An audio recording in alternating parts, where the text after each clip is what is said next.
মুশফিক আঙ্গুল উঁচিয়ে জয় শান্তদেরকে বলছিলেন, আমি কিছু নই, যেটা তিনি করেছেন সেটা উপর থেকে নির্ধারিত।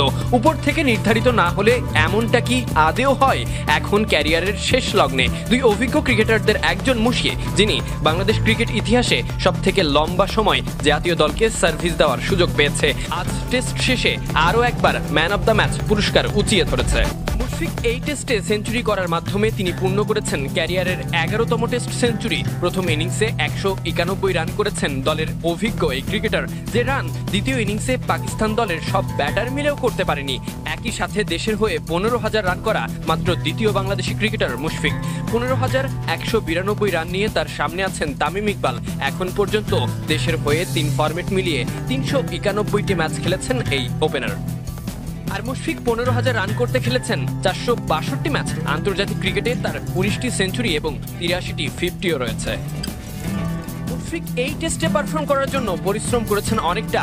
আগেই পাকিস্তানে এসেছেন এ দলের সঙ্গে। প্রস্তুতি ম্যাচে যদিও খুব একটা প্রস্তুতি নেওয়ার সুযোগ পাননি, তবুও এই স্থানে আসা, কন্ডিশনের সাথে মানিয়ে নেওয়া, এই সব কিছুই ব্যাট হাতে জ্বলে ওঠার জন্য।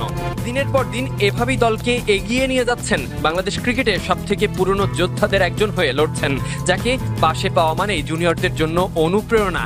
ড্রেসিং রুম শেয়ার করতে পারা অনেকের জন্য শিক্ষা, একই সাথে মুশফিকের এমন পারফর্ম করা সবার জন্যই অনুপ্রেরণা। সবকিছু ঠিকঠাক থাকলে আগামী 30শে আগস্ট থেকে শুরু হতে যাওয়া দ্বিতীয় টেস্টেও মুশফিক থাকবেন মূল ভূমিকায়।